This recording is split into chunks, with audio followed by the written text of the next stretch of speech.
Si Sir Denmark Swede, ating Bombo International Correspondent sa Australia. Makakausap natin, kamustahin natin, no?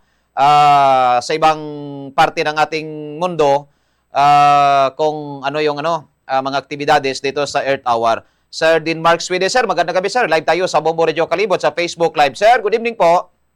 Magandang gabi, Bombo Ronnie. Magandang gabi sa listeners ng Bombo Radio Kalibo. Yes, sir, no?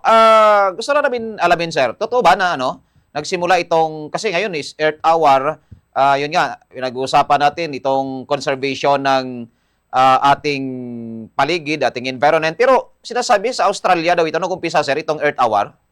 Totoo yan. Bali, noong March 31, 2007, inorganize ng World Wide Fund for Nature yung first Earth Hour, March 31. At at nagsumali ang mga around 2.2 million na katao and around 2,000 businesses, and it spread sa ngayong after 19 years nasa 180 countries. So that is correct. Oo. So ngayon, sir, bilang ito nga, pag-alala natin sa Earth Hour taon-taon, ngayong araw, ano yung mga dyan, sir? Mga preparation, ano yung mga activities dyan? Kasabay ba din ngayon, Earth Hour dyan, sir, sa Australia? Nauna na ang Sydney, bali plus 3 hours. Pinatay kanina yung iconic Opera House at saka yung iconic Harbour Bridge. At saka sa bawat estado ng Australia, ang kanya-kanya mga iconic, halimbawa doon sa Queensland, sa Brisbane, yung pinakasikat na Ferris wheel. Doon naman sa Western Australia, na kasabay ang oras sa Pilipinas, yung kanilang bell tower ay pinatay ng ilaw. Hour. Oo. Pero how about yung government ng Australia, sir? Meron bang parang advisory dyan na ganito yung gagawin natin ngayon? Kahit hindi naman sa pilitan, hindi naman mandatory, as in advisory lang, plain advisory lang. Mas busy ngayon ang mga tao at gobyerno sa problema sa langis kaysa yung Earth Hour. So yun ang nasa isip ngayon ng mga tao, unlike ng mga previous years na may advice ang government. Oo. Pero sir, sa pananaw niyo, sir, at sa inyong pagkakalam, bakit kaya ito initiate ng Australia na magkaroon ng tinatawag na Earth Hour? Australian government ang pasimuno, ito isang charity fund, yung Worldwide Fund for Nature, na kung saan nakita nila na nagde-deplete ang ating mga resources sa bawat hukay ng coal. Unfortunately, ang Australia ang pinakamalaking coal exporter sa buong mundo. Yung inyong mga coal-fired power plant, dito pa kumukuha ng coal niyan. Sa bawat hukay niyan ay nasisira yung mga kakahuyan at yung mga lupa.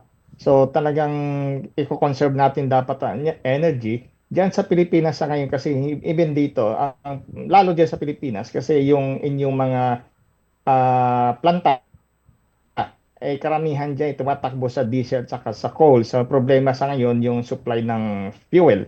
So it begs the question sa Philippine government, balikan ang question ng nuclear power. Kasi ang nuclear power is a cheap source of energy at saka malinis. Oo. Kung ating sir, no, kung ating titingnan, ating iisipin, sa napakaraming tao, napakaraming building na gumagamit ng electricity, pag pinagsama-sama yan, sir, no? Matinding matinding init yung yung talagang binibigay natin sa ating mundo para may negatibong epekto. So kahit siguro paminsan-minsan rin tayo, mag-off rin tayo ng mga ilaw, no? Para kung saan parang makahinga rin yung ating mundo sa sobrang init, Sir Denmark. Diyan dati, nang bago itong fuel crisis, pipilitin mo pang tao, kumbinsin mo pa magpatay ng ilaw. Ngayon, voluntaryo na eh. Kasi nga, tatamaan kayo ng mahal na kuryente sa next billing cycle dyan. At saka yung potentially, yung mangyaring blackout kapag nagkulang supply. So, hindi na ngayon sa pilitan. Voluntary na rin ang mga tao nagpapatay ng ilaw dyan sa Pilipinas. Oo. Sa tingin mo, sir, ano na yung epekto ng isa rin ba itong global warming? Dahil ngayon nakaka-experience na yung buong mundo ng sinasabing global warming. Ito ba is dahilan din sa hindi pag-conserve, no, ng ating environment at mga aktibidades, resulta din ng mga aktibidades ng mga tao?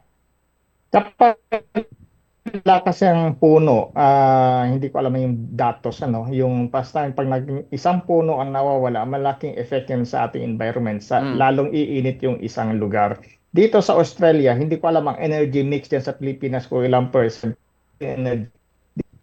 May green energy, yung wind, yung solar, yung wave, Mm. ay 27% ng aming energy mix. Wala kami nuclear power plant kasi controversial din yon. Pero meron kaming 40% na deposit ng uranium which powers nuclear power plant. Yung iba naming energy mix is coal-fired. Pero this year, nagsisimula na ang Australia na mag-shutdown ng coal-fired patungo na sa green energy or potentially sa nuclear power. Sa nangyaring crisis ngayon sa langis, talagang siguro mapadali itong pag-shift namin ng green at saka towards nuclear. Oo. At isa pa sir, no, yung isa pang nakikita natin kung bakit nagkakaroon ng sinasabing global warming, hindi lang siya galing sa ano hindi lang galing sa kuryente, sa init ng ilaw. Yung iba nagiging mainit din yung isang lugar pag walang punong kahoy kasi minsan yung kahoy pinuputol, kinakalbo yung bundok, palitan ng yun pala may ilalagay na ano, proyekto. Puputulin yung mga puno maliban sa may mga nagkakaingin, may mga nag-uuling, nagkukol, tapos nandyan pa yung maglalagay ng mga project, tapos puputulin yung mga malalaking puno. Yan talaga siguradong Yes. iinit yung mundo natin pag ganyan na yung kalakaran. Maliban doon, may mga pagsisira pa ng mga bundok, itong mga mining operation, Sir Denmark.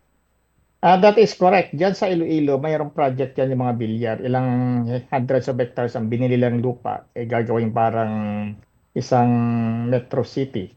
Yan ay farmland dati. So, makikita mo yung effect niyan maging big. So, yan ay development on one side. On the other hand, nakakasira sila ng environment.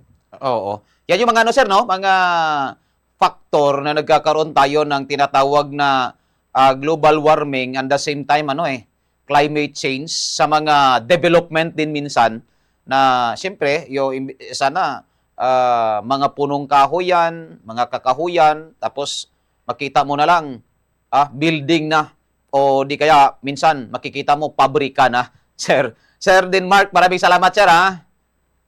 Magandang gabi. Magandang gabi uli sa Bombo Radio Kalibo.